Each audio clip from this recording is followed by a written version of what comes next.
Hello again, everyone. I'm Eric Sperling. Thank you so much for joining this episode, episode 3 of All in Education's podcast, Sepas. I'd like to welcome today's experts. Let me introduce the panel. Jeff Zetino is back with us, Research and Policy Director of All in Education. Over on the couch, we have Marcus Johnson. He's the Director of State Health Policy and Advocacy at Vitalyst Health Foundation. And Tomás León, back at STN. Good to see you again, sir. President of Equality Health Foundation. All right, before we get into the panel, a little bit about All in Education. It is a local nonprofit organization that exists to build an Arizona where all communities have access to opportunity and justice.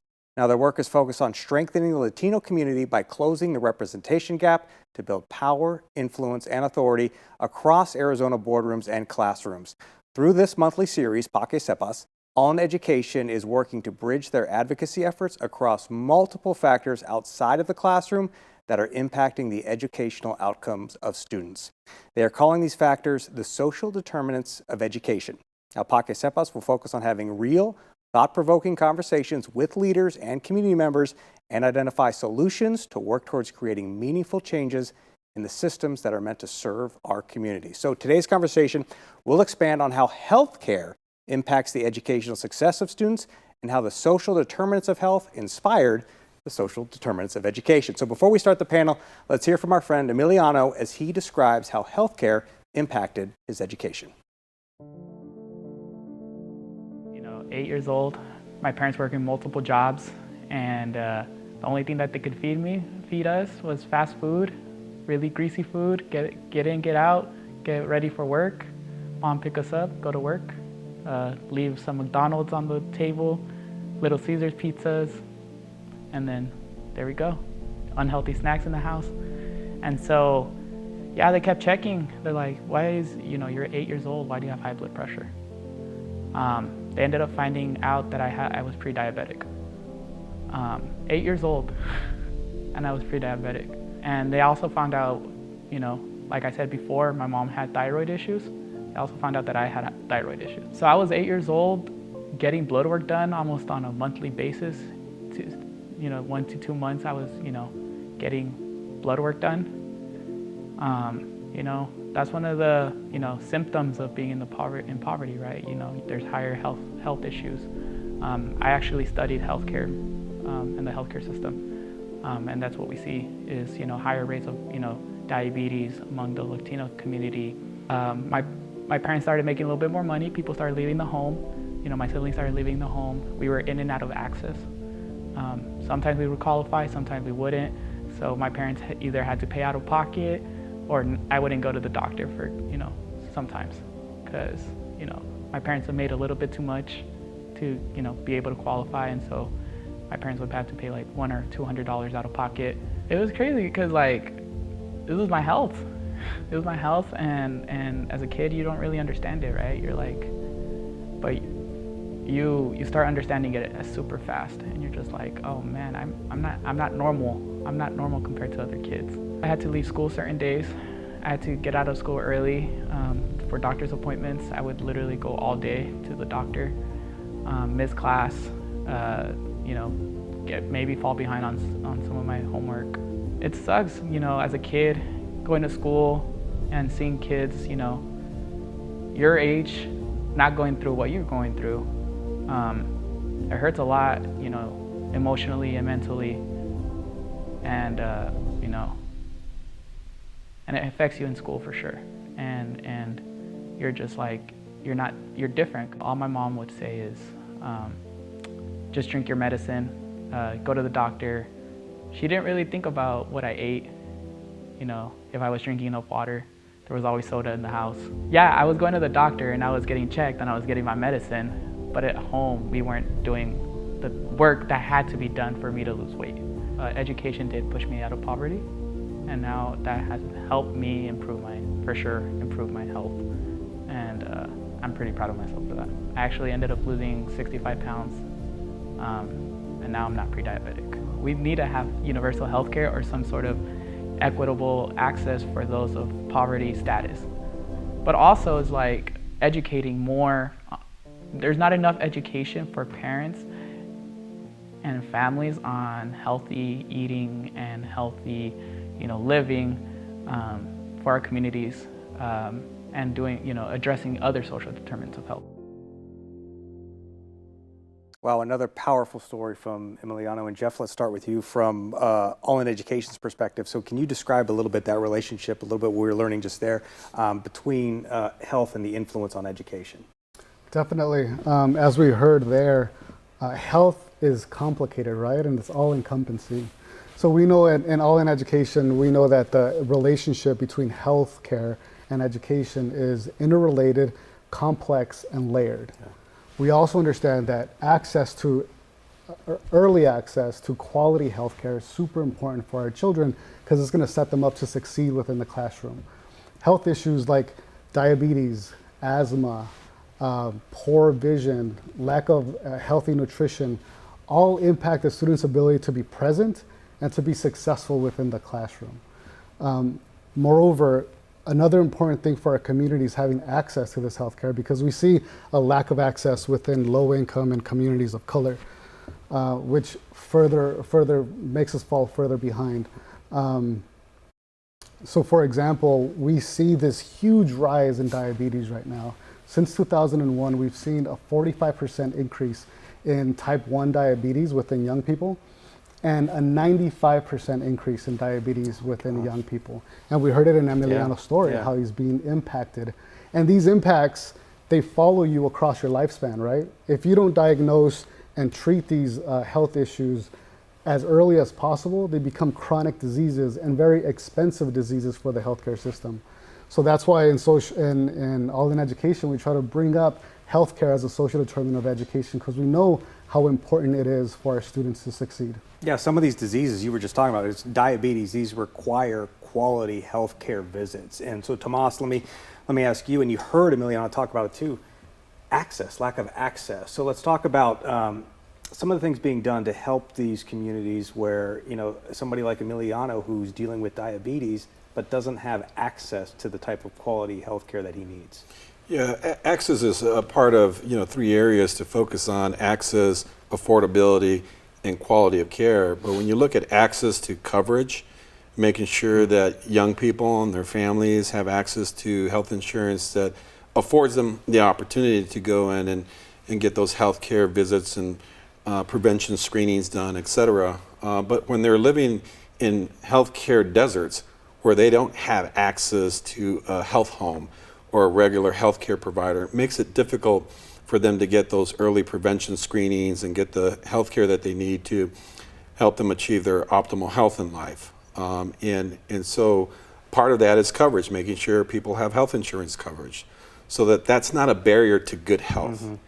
And if a child is not healthy or a young person is not healthy, they're not really going to fulfill their full potential in learning. And at times, even if they're able to go to school, they're not ready to learn because they're dealing with health issues and challenges, whether it's diabetes or even more comprehensive view of healthcare is mental health. So we're looking at the whole health of that young person and making sure that they get the support that they need, but access to high quality, culturally competent healthcare providers in their community and the health insurance coverage to be able to pay for those services is essential for us as a community to make sure that we remove that barrier to good health for young people. And there's so many factors here. And so Marcus, let's bring you into the conversation now.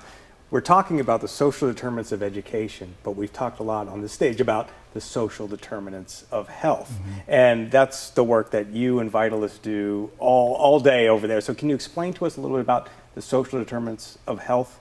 Certainly, yeah. I mean, and it wasn't something that we as a health foundation were originally involved in. We were started in the early 90s, in the mid 90s, focused on health as in healthcare. And usually when you talk to a lot of people around us and you ask them about how is your health, they immediately think about healthcare, medical care. Mm-hmm. And we funded that for a very, very long time. And not in the too distant past, we actually brought community together and we said, well, what actually affects communities' health?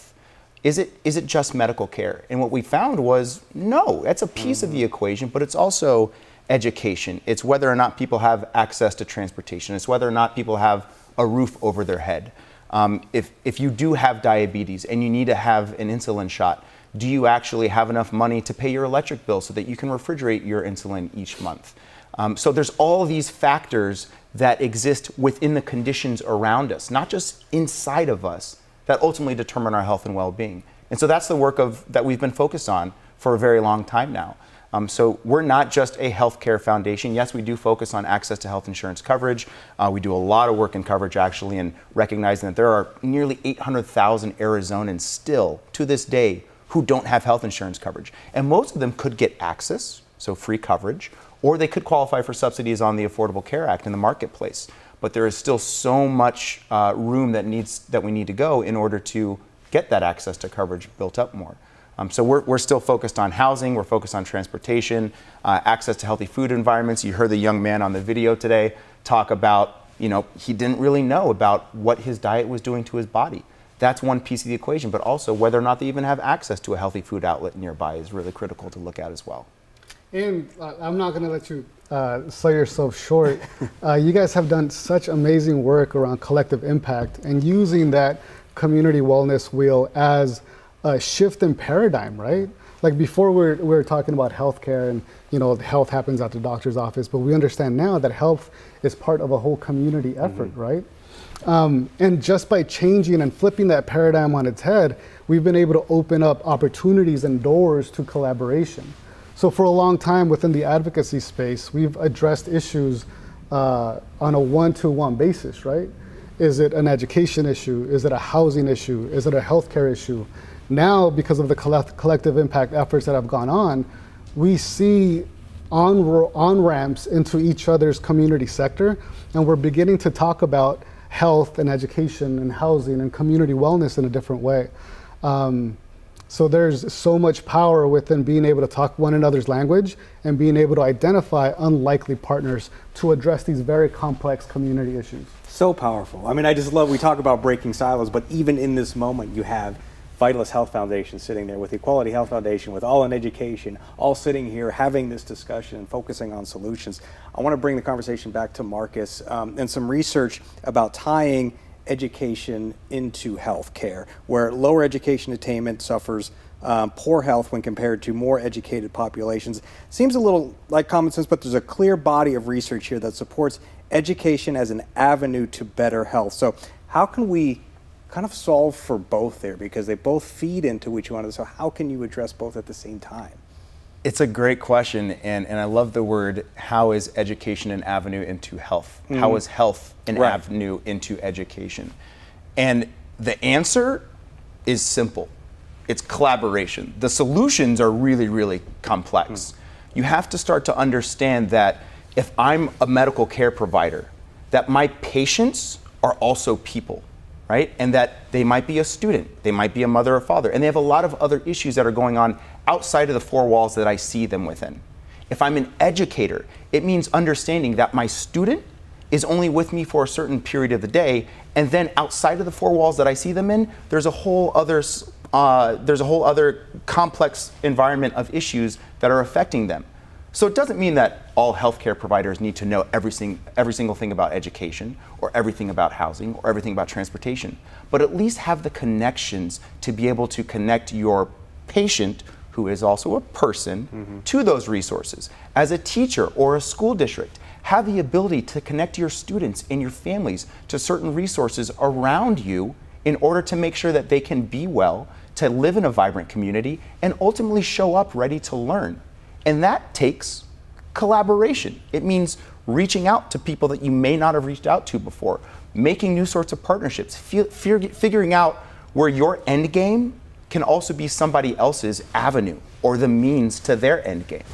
So you mentioned the solutions can be complex sometimes, and Tomás, there's no easy button for this. And sometimes you look at a situation, and let's just use the example of a kid who's having eye trouble at school, and it's not, you can't just it's sometimes, it's just easy, go see the eye doctor and you'll be taken care of, and you'll get glasses and you'll be able to read at school. But it's not that easy all the time, is it? And there are certain hurdles that need to be obviously overcome in order to get that access and get the health care required for that student to attain eyewear or whatever issue it is. Well, I think one of the things we're talking about is this paradigm shift, or this focus on whole health. for individuals and especially for our young people, and that does require healthcare providers, whether it's oral health care or vision or physical health or mental health, to focus on treating the whole person. And so on top of being culturally competent, right? So engaging the Latino community in a way that is attuned to their culture, their language, and understanding, as Marcus mentioned, other factors that are impacting that person's health outside of the four walls of the doctor's office. So there's a lot of work being done to build up a more culturally competent whole person care healthcare workforce. The problem is that we continue to have a shortage of diverse individuals becoming physicians, nurse practitioners, physician assistants, medical assistants, or even healthcare administrators or innovators. And so what I love about what All In Education is doing is working on building that diverse pipeline of young people to matriculate, get educated, and get on a path towards maybe becoming a physician, so that we can build a more diverse healthcare delivery system and be part of that ecosystem that takes care of the whole person and whole communities as well. And one thing that Tomás was saying is an ecosystem, right? So we've built up all of these systems, whether it's service providers, government, cities, counties, to address these issues in silos, right? So we have a Department of Education, we have a Department of Health Services, we have county programs that address one-to-one issues. One thing that we've learned from the social determinants of health is the importance of speaking one another's language. And how do systems talk to one another is through indicators and measures, right? So a quick example, back in 2015, there was a huge issue with homelessness, and there still is. Big homelessness problem within Arizona. But it was a homelessness and a housing issue primarily. But not until health insurance companies, health care providers, and the healthcare system writ large began to understand the complexities that homeless people brought into the healthcare system through complex disease and very expensive disease, whether it's untreated diabetes or complex wound care or mental health and addiction issues. There was huge costs within the healthcare industry, so they were able to identify that challenge, work with housing providers and the homeless service providers in the homelessness sector, and really start to bring national, federal, and private money into this issue. So now we're seeing a lot of public housing going up, a lot of different programs that are a result of that collective vision that homelessness is not just housing. Homelessness is safety, it's healthcare, and it's a community issue. The same thing with education. Right now we're trying to translate some educational indicators into these other community sectors.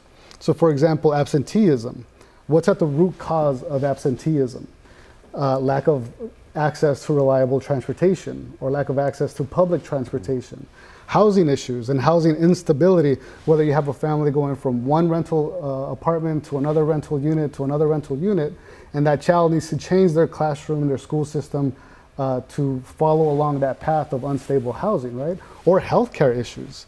So how do we translate educational issues into these other community sectors so that they're visible within those systems, and we could start developing integrated strategies to address them?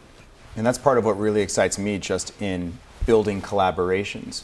Building collaborations builds connections, but it also builds relationships. And so much of what's important in what all of us do are the relationships, because it shows that this is not just my issue, that this is something collectively that we need to come together to address for the people that we serve.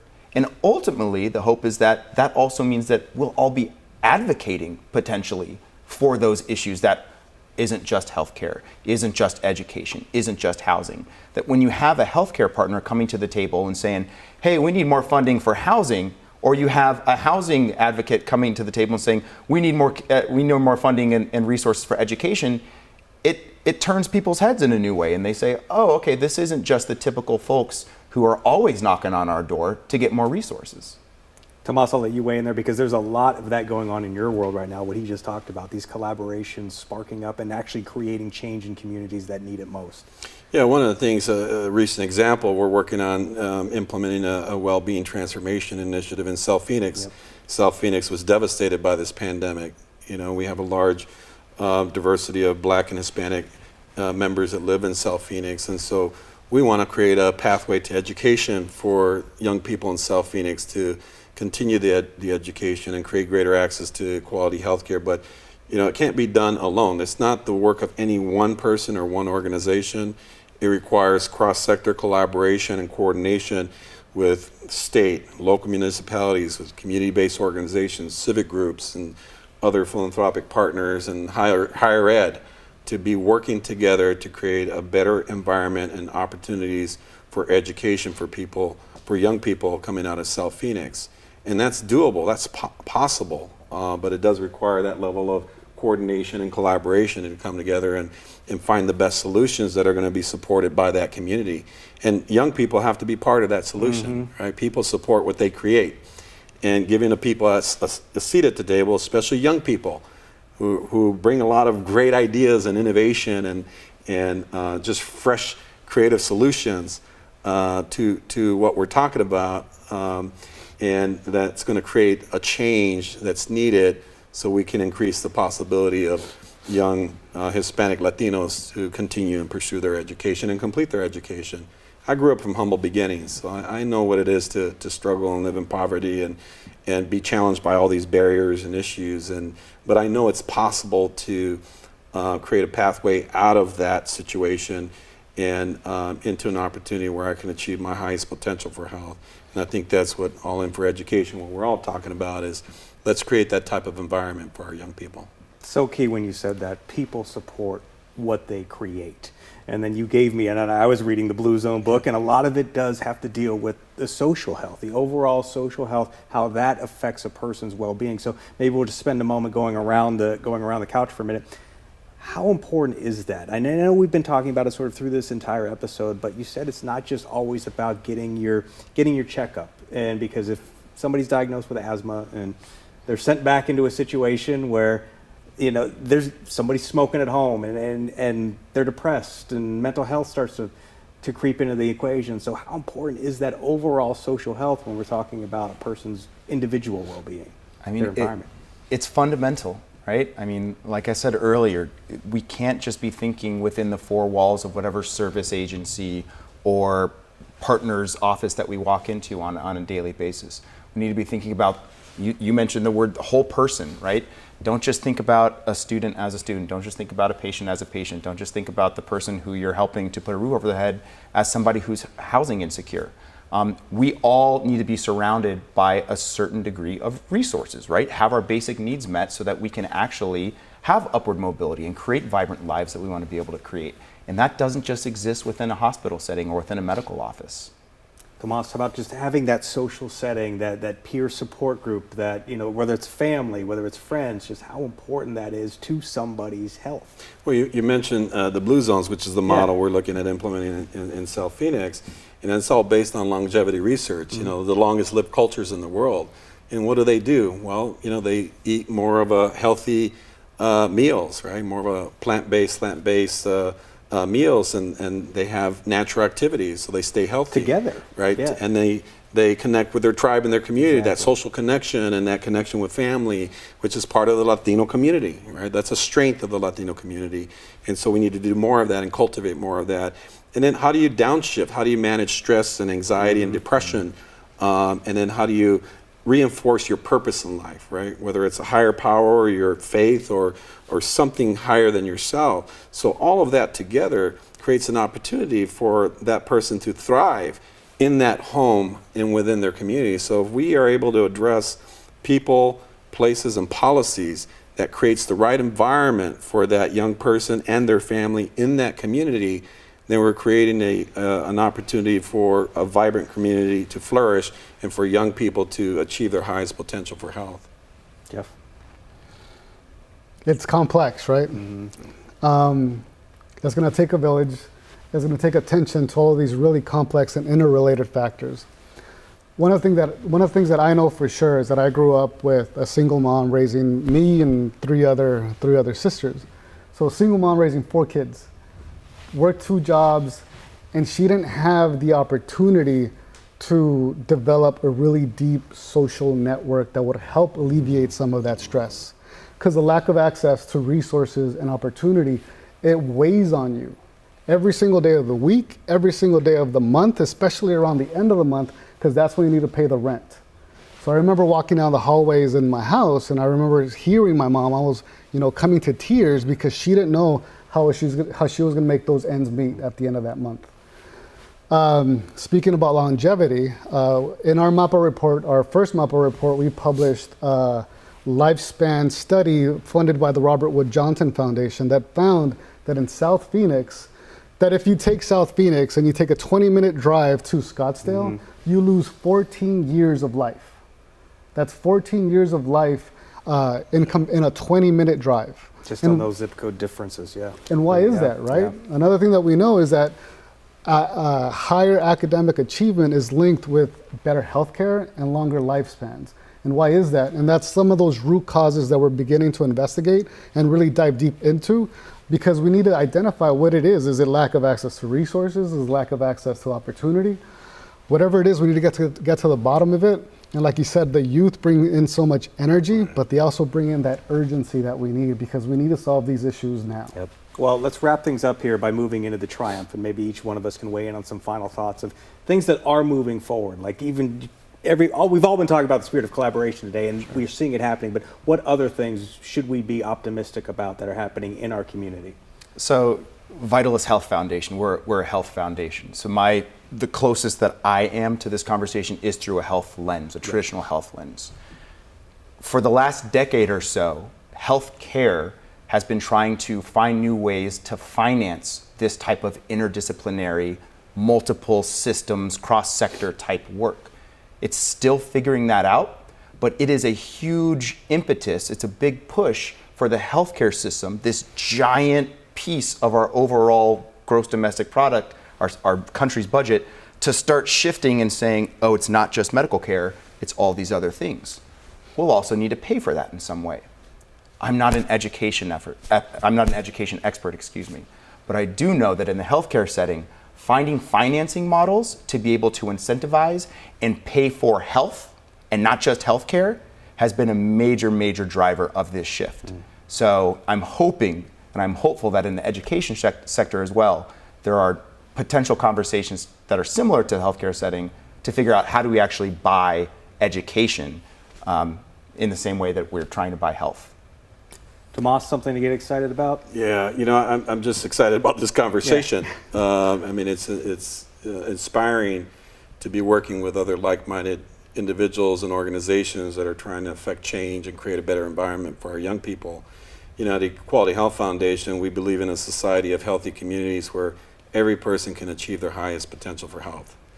It's a bold vision, and not the work of one person and one organization. So I'm inspired and encouraged by all the level of collaboration and community innovation that's taking place to affect change, especially in diverse, under-resourced, underserved communities, where the pandemic has shed a light on historical disparities and inequalities that had already existed, but that made life much more challenging for people in communities that we need to support, and added another 3 years of life expectancy disparity gap of 3 years for the Black and Hispanic communities. You add that to the 14-year life expectancy, that's 17 years. So the challenge is here and the urgency is now, and the inspiration comes from cross-sector coordination and collaboration, which is what you see in this discussion here today. So I said the youth bring urgency, but as I've matured in my career, AKA I've gotten older, my definition of youth has changed, right? Before, youth was 15 to 18. Now it's like a young Latino 20s, professional, 20, 25, 30s. So we have an Adelante fellowship that's geared at outreaching to young Latino leaders that are in their 25s, 30s, 35s in different community sectors, and we're onboarding them into education issues. And we've developed these action projects around education issues, and we have fellows that are engineers, fellows that are designers, fellows that are in the healthcare industry, fellows that are teachers and administrators, all coming together to think collectively around some of these issues. And they're tackling absenteeism, they're tackling developing better referral networks from the school social worker or school nurse into the healthcare industry. They're tackling our DACA students and how do we get access to in-state tuition for our DACA students, and all kinds of issues. So we have like these young minds that are tackling these issues collectively, and we're super excited about these fellows. Well, guys, thank you. I mean, what a tremendous conversation. What a tremendous amount of influence, again, here on the stage. Truly appreciate the conversation. Leaves us thinking, again, what role we can all play in moving these conversations forward and making a difference. So thank you, everyone, for joining us for All in Education's Sepas, the social determinants of education. As a reminder, we will continue building on the conversation every single month, bringing you a deep dive conversation around each of the topics. So thank you, Jeff. Thank you, Marcus. Thank you, Tomas. Before we go, we want to especially thank the Garcia Family Foundation. I believe we have a graphic. And Jeff, you want to say your thank you because they're really the ones helping make this possible? Without their support, we wouldn't be able to draw attention and awareness to these issues. So we're super grateful and thankful to the Garcia Family Foundation for allowing these conversations and partnerships to flourish. All right, we appreciate you joining us, and we'll see you again next month.